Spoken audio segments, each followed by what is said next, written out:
नमस्कार। मैं सुनील अवस्थी हाजिर हूं कार्यक्रम अपनी बचत अपनी खुशियां लेकर। मित्रों, आज का हमारा जो संदर्भित विषय है वह है डिजिटल इंडिया।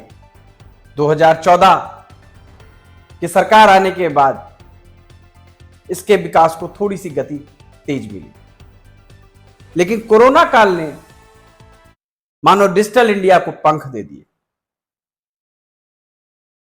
आज चाहे वो कोई भी प्रतिष्ठान रहा हो, चाहे वो कोई भी व्यवसायिक, चाहे वो बैंक रही हो, चाहे वो कोई भी ऐसा माध्यम हो या संस्थान हो जो शायद ही डिजिटल प्रक्रिया से न जुड़ा, कई सारे संस्थान डिजिटल इंडिया का भरपूर उपयोग कर रहे हैं। डिजिटल इंडिया ने, डिजिटल प्लेटफॉर्म ने हमें कई मायनों में आगे बढ़ने के बहुत बड़े अवसर उपलब्ध कराए। इन अवसरों की वजह से आज हम कहीं पर भी रहते हुए अपने हाथ के में पकड़े हुए मोबाइल के माध्यम से कुछ भी खरीदारी कर सकते हैं, कुछ भी किसी भी प्रक्रिया के बारे में जान सकते हैं, किसी भी तरीके के वित्तीय लेन देन को कर सकते हैं। लेकिन मित्रों, एक चीज जरूर ध्यान देने वाली है कि इस डिजिटल प्लेटफॉर्म ने जहां लोगों को कई सारी सुविधाएं, कई सारे अवसर उपलब्ध कराए हैं, वहां पे कुछ अनवांछित लोगों के द्वारा असंवैधानिक तरीके से इसका दुरुपयोग भी शुरू किया गया। अगर आप देखेंगे तो पिछले कुछ एक सालों में डिजिटल माध्यम से धोखाधड़ी की घटनाएं सामने आई। इसमें बहुत सारे लोगों का जो सबसे बड़ा कारण माना जाता है कि इस प्रक्रिया को पूरी तरह उनको जानकारी का ना होना। भावनात्मक रूप से बड़े कमजोर होते हैं, किसी की बात पर हम विश्वास कर लेते हैं। यह भी एक बड़ा प्रक्रिया इसमें लोगों को नुकसान पहुंचा रहा है। अभी अगर हाल के कुछ घटनाक्रमों पर नजर डालें तो अक्सर हम ये पाते हैं, पढ़ते हैं पेपर में के माध्यम से या डिजिटल यूट्यूब और अन्य डिजिटल प्लेटफॉर्म के माध्यम से, सोशल मीडिया के माध्यम से, कि आज अनाधिकृत रूप से किसी के बैंक खाते से कुछ पैसे निकल गए, किसी के उसमें जो है गलत तरीके से उससे ठगी कर ली गई। आप सबसे निवेदन है कि जागरूक बनिए, जिम्मेदार बनिए। कोई भी बैंक आपसे या बैंक का कोई भी अधिकारी, कर्मचारी आपसे आपकी ओटीपी, व्यक्तिगत पिन, पासवर्ड कभी नहीं मांगता। आप अक्सर देखते होंगे कि आपके पास कुछ कॉल आती है कि आपके एटीएम कार्ड जो है बदल दिए गए हैं, हम उनको कंफर्म कर रहे हैं, आप उसका नंबर बता दीजिए, ओटीपी आपके पास आई है। मित्रों, ध्यान दीजिए कि ऐसी कोई भी किसी भी प्रकार की ओटीपी या किसी भी तरीके की असंवैधानिक तरीके से जानकारी कोई भी बैंक अपने ग्राहकों से नहीं लेता।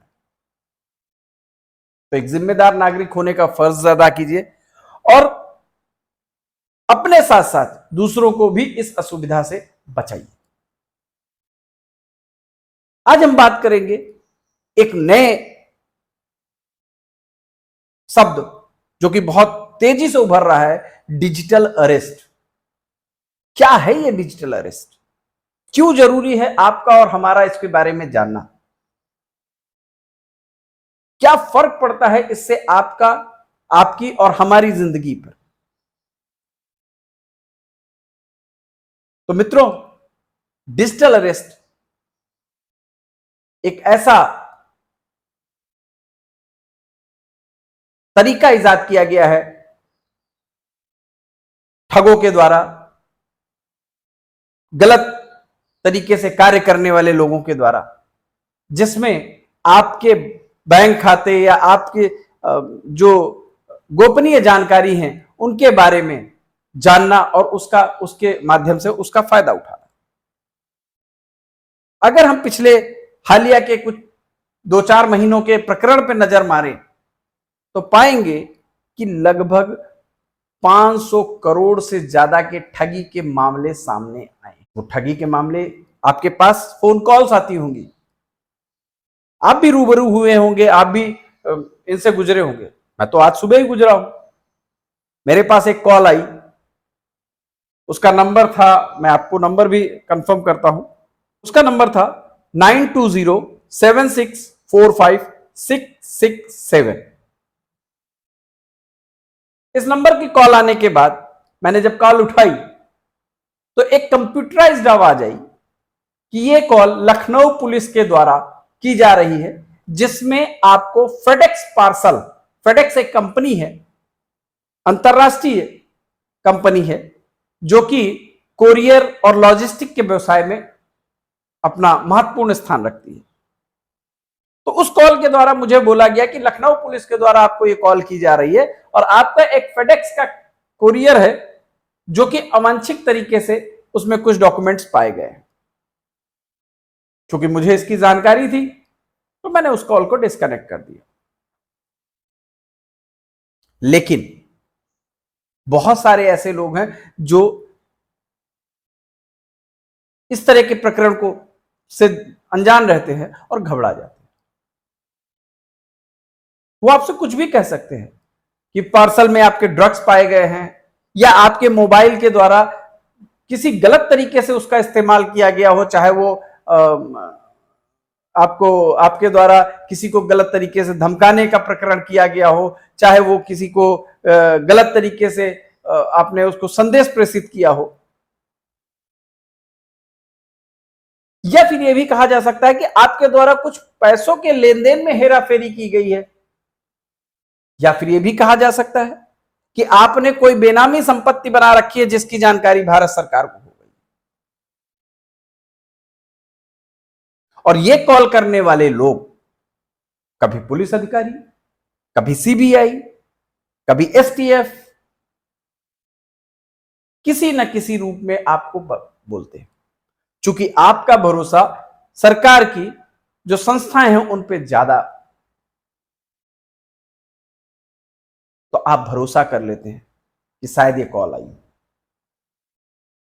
भरोसा उन पे नहीं करते हैं, भरोसा उस नाम पे कर लेते हैं जो जिसका नाम लेके उन्होंने कॉल की। तो मित्रों, एक चीज जरूर ध्यान रखिए, हमारी जो ये संस्थाएं हैं ये अंतरराष्ट्रीय स्तर पे अपनी ख्याति रखती हैं, अपनी एक पहचान रखती हैं। उनका मकसद इस तरह की किसी भी गतिविधि में सम्मिलित नहीं पाया जाता है, माफ कीजिए, नहीं पाया जाता है। क्योंकि हम जब उस नाम को सुनते हैं तो घबराहट के मारे हम सामने वाला जो फोन कर रहा है उसकी बात को सच मान लेते हैं और भावनात्मक रूप से हम कुछ ऐसे कदम उठा लेते हैं जो आगे चल करके हमारे लिए ही अहितकर होते हैं। अभी हाल के कुछ एक बड़े प्रकरण पर नजर मारे तो बहुत ही चर्चा का विषय रहा है। लखनऊ में पीजीआई की एक डॉक्टर से 2.8 करोड़ यानी 2,80,00,000 रुपए की ठगी की गई इस माध्यम से, और उनको लगभग 5 दिन तक डिजिटल अरेस्ट बनाए रखा। बोला गया कि आपके खाते से जेट एयरवेज के मालिक नरेश गोयल जी के खाते में गलत तरीके से ट्रांजैक्शन हुए। क्योंकि आज के दौर में अमूमन लोग गूगल पे के माध्यम से या किसी भी अन्य आरटीजीएस, एनईएफटी, कई तरीके, कई एप्लीकेशंस हैं जिनके माध्यम से वित्तीय लेन देन करते हैं। और 5 दिन तक वो डॉक्टर, सोचिए उसकी पीड़ा को कि किस मानसिक पीड़ा से उसने वो गुजरी होगी। अगला उदाहरण लेते हैं, नोएडा में रिटायर्ड मेजर जनरल एके धीर साहब, 10 अगस्त से 14 अगस्त 5 दिन उनको डिजिटल अरेस्ट रखा गया, यह बोल करके कि आपके द्वारा भेजे गए पार्सल में, जो आप ताइवान को एक पार्सल भेज रहे हैं, उसमें ड्रग्स पाए गए हैं, 4 फर्जी पासपोर्ट पाए गए हैं और वगैरह वगैरह चीजें। प्रकरण लेते हैं भोपाल में एक 66 वर्षीय रिटायर्ड लेक्चरर का, जिनको बेनामी संपत्ति बोलते हुए उनसे पैसों की ठगी की गई। चौथा प्रकरण लेते हैं राजस्थान में बिट्स पिलानी की एक प्रोफेसर, उनको मोबाइल नंबर के द्वारा गलत तरीके से इस्तेमाल करने के बारे में धमका करके इस तरह के प्रकरण लिए गए, को जन्म दिया गया। तो मेरी आप सबसे दरखास्त है, गुजारिश है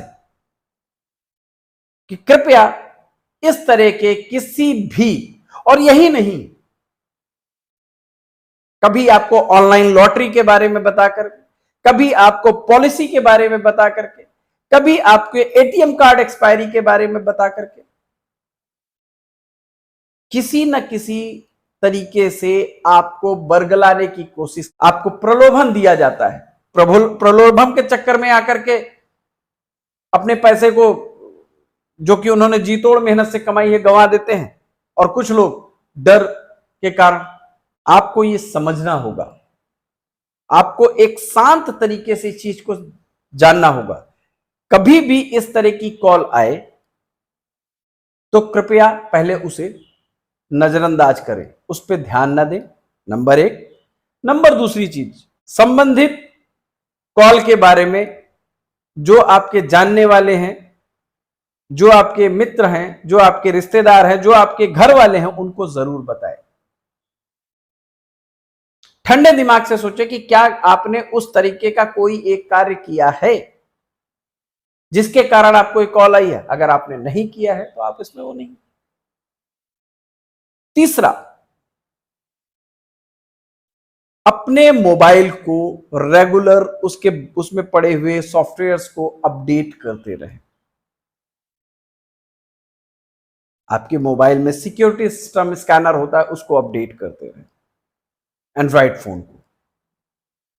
और चौथा, इस तरह की किसी भी कॉल के लिए भारत सरकार के द्वारा एक नंबर जारी किया गया है 1930, यानी 1930 पर आप कॉल करके, या फिर www.cybercrime.gov.in पर इसकी शिकायत दर्ज कर सकते। ये जरूर ध्यान रखें कि किसी भी ऐसी जानकारी, मानसिक पीड़ा